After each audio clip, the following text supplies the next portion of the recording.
ఇక్కడ 5 పోయిర్రు అక్కడికి. ఇప్పుడు వీళ్ళు పోతేనే వీళ్ళ నుంచే అందుబాటులో ఉండవన్నందుకు ఈ అంశం అంతా లీక్ అయ్యి మొత్తం అన్ని వార్త అయింది. ఇప్పుడు దీంట్లో ఎస్సీ సామాజిక వర్గానికి చూస్తే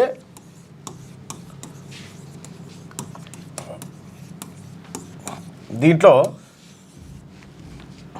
ఒకటి తోట లక్ష్మీకాంతరావు, ఆయన అడ్లూరి లక్ష్మణ్,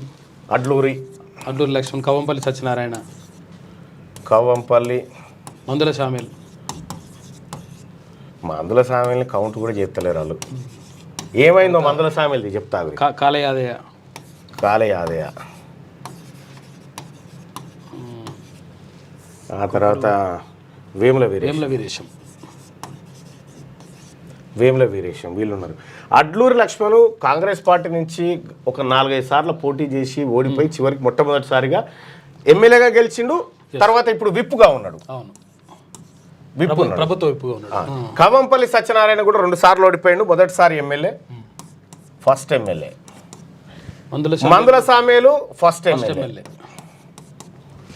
కాళయాదయ 2 సార్లు అయినట్టు. అయితే ఈయన బీఆర్ఎస్ పార్టీ కాబట్టి ఈయన అవుట్. ఈయనకు నేరుగా ఇచ్చే పరిస్థితి లేదు. వేముల వీరేశం కాంగ్రెస్ పార్టీ నుంచి గెలిచిండు. ఈయన second time MLA Vemula Veeresham. ఇక్కడ అడ్లూరి లక్ష్మణ్కు ఆల్రెడీ విప్ ఉంది కాబట్టి అడ్లూరి లక్ష్మణ్కి ఇస్తే కరీంనగర్ జిల్లాలో అటు పొన్నం ప్రభాకర్, ఉమ్మడి కరీంనగర్ జిల్లా పొన్నం ప్రభాకర్, శ్రీధర్ బాబు, అడ్లూరి లక్ష్మణ్ అవుతాడు. ఒకవేళ ఆది శ్రీనివాసును కూడా పరిగణలోకి తీసుకుంటే 4వ పోస్ట్ అవుతుంది. కాబట్టి అడ్లూరికి ఉండకపోవచ్చు, మేబీ అంచనా మాత్రమే. ఇక కవ్వంపల్లి సత్యనారాయణ కూడా కరీంనగర్ జిల్లా వాస్తవ్యుడే. ఉమ్మడి కరీంనగర్ జిల్లా మానకొండూరు ఎమ్మెల్యేగా ఉన్నాడు. ఆయనకు కూడా అవకాశం ఉంటే ఉండొచ్చు, లేకపోవచ్చు. వేముల వీరేశంను తెర మీదకి తెస్తారా ఏంది? ఎందుకంటే second time MLA Congress party మీదనే గెలిచింది. మందుల సామేల్ ఏం జరిగిందంటే, మందుల సామేల్ది ఒక వైన్స్ల పంచాయతీ ఒక పెద్ద ఆయన దగ్గర పోయింది. ఈయన వైన్స్ల దగ్గర ఏడాది కింద వసూలు చేస్తూ ఉండు. ఆ వీడియో ఫుటేజ్ బయటకు వచ్చింది. నా దగ్గర కూడా ఉంది అది వసూలు చేసే వీడియో. అయితే ఆ వీడియో ఫుటేజ్ కారణంగా ఏది ఇసుక దందా, అనేకమైనటువంటి అవినీతి ఆరోపణలు మందుల సామేల్ మీద వచ్చేసినాయి. ఇప్పటికిప్పుడు మందుల సామేల్ మళ్ళీ ఎన్నికలకు పోతే గెలిచే పరిస్థితి లేదు. గెలుస్తుడు కాదు కదా, అసలు ఓటేసే పరిస్థితే కనిపిస్తలేదు మందుల సామేల్కు. అంత డ్యామేజ్ చేసుకుండు ఆయన. విపరీతంగా అవినీతికి తెగబడడంతో మందుల సామేల్ డ్యామేజ్ అయిపోయాడు. ఇక కాళయాదయ మెత్తడి మనిషి మంచి మనిషి పాపం, సుధగుండు లెక్క ఉంటాడు మంచిగా. కాళయాదయ గారికి ఇద్దామంటేనే ఆయన బీఆర్ఎస్ పార్టీకి సంబంధించినటువంటి వ్యక్తి.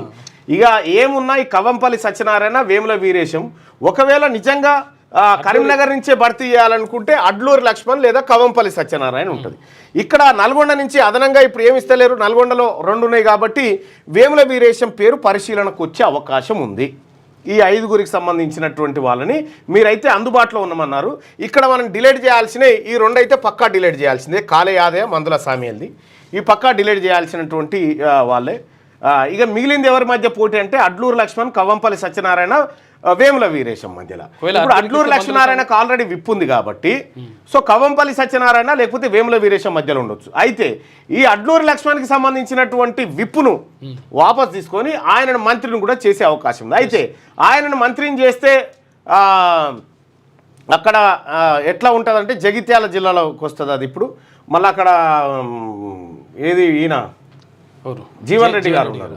సో ఆ ఈక్వేషన్లు కూడా కొన్ని దెబ్బతినేటువంటి అవకాశం ఉంటుంది. జీవన్ రెడ్డి గారు సపోర్ట్ చేస్తున్నారు. జీవన్ రెడ్డి గారు సపోర్ట్ చేస్తారు కానీ సరే అదేం జరుగుతుందో తెలియదు. కానీ ఈ 3 మధ్యలోనే ఉండొచ్చు. అడ్లూరి, కవ్వంపల్లి, వేముల మధ్య ఉండేటువంటి అవకాశం ఉంది. అయితే ఇవన్నీ చూసిన తర్వాత ఒకవేళ వీళ్ళు 3 అనుకుందాం. ఒకటి వివేక్, ఆ తర్వాత అడ్లూరి, ఆ తర్వాత వాకిటి శ్రీ. ఇక్కడ వివేకు ఎస్సీ మాల సామాజిక వర్గం, అడ్లూరి ఎస్సీ మాదిగ సామాజిక వర్గం, ఈయన బీసీ ముదిరాజ్. అయితే ఒకవేళ ఇదే కనుక భర్తీ చేస్తే ఈక్వేషన్స్ ఎట్లా ఉంటాయంటే రెడ్లు 4, ఎస్సీ 4, బీసీ 3, ఎస్టీ 1, ఎస్టీ 1, ఆ తర్వాత వెలమ 1, బ్రాహ్మణ 1, బ్రాహ్మణ 1, కమ్మ 1. కమ్మ 1. 1, 2, 3, 7 పదవులు ఓసీలకు అవుతాయి. ఆ తర్వాత 4 ఏమో ఎస్సీలకు అవుతాయి. 3 బీసీలకు అవుతాయి. BC 3, ST 1. ఎస్టీ 1. అయితే ఏ రకంగా చూసినా కూడా ఇప్పుడు బీసీలకు సంబంధించినవి 3. బీసీల జనాభా మొన్ననే ముఖ్యమంత్రి గారు 56% ఉన్నారని చెప్పింది. 56% ఉన్న బీసీలకు 3 మంత్రి పదవులు అవుతాయి. ఇక ఏది వీళ్ళు తక్కువ మంది ఉన్నటువంటి వాళ్ళు 7 మంత్రి పదవులు తీసుకోరు. అయితే ఇప్పుడు అధిష్టానం కూడా తీసుకోవాల్సింది ఏంటంటే ఈ 2 ఏళ్లలో వీళ్ళ పర్ఫార్మెన్స్ ఈ 4 అప్పర్ క్యాస్ట్లకు సంబంధించినటువంటి 4, 5, 6, 7 ఎవరైతే అప్పర్ క్యాస్ట్ వాళ్ళు ఉన్నారో వీళ్ళ పర్ఫార్మెన్స్ చూసి వీళ్ళని తీసేసి ఒకవేళ మీరు అదనంగా మళ్ళా యాడ్ చేసుకోవాలనుకుంటే తీసేసి మళ్ళీ ఆ సామాజిక వర్గాల నుంచే ఇచ్చుకోరు. దాంట్లో కోమటిరెడ్డి వెంకటరెడ్డి గారిని తీసేసుకోవచ్చు. ఆయన కూడా పెద్దగా ఇంట్రెస్ట్గా ఏం లేడు, ఆయన పర్ఫార్మెన్స్ కూడా లోనే ఉంది. సో కాబట్టి ఆయన శ్రీధర్ బాబు అంటే అది పక్కనే ఉంటాడు, ఆయన ఉంటాడు, ఆయన పర్ఫార్మెన్స్ బాగానే ఉంటుంది, వర్త్ఫుల్ క్యాండిడేట్. కాబట్టి ఈ ఈక్వేషన్ చూసుకున్నా కూడా బీసీలకు అన్యాయమే. బీసీలకు వాస్తవానికి రావాల్సిందని 9 రావాలి, 3 చూసుకో. లేటెస్ట్ న్యూస్ తెలుగు మరియు ఇంగ్లీష్ అప్డేట్స్ కోసం ఇప్పుడే క్యూన్యూస్ అఫీషియల్ యాప్ని ప్లే స్టోర్ నుండి డౌన్లోడ్ చేసుకోండి. సరికొత్త సమాచారాల కోసం క్యూన్యూస్ వెబ్సైట్ని ఫాలో అవ్వండి. ఛానల్లో ప్రాంతీయ, జాతీయ, అంతర్జాతీయ వార్తలు వీక్షించండి. లైక్ చేయండి.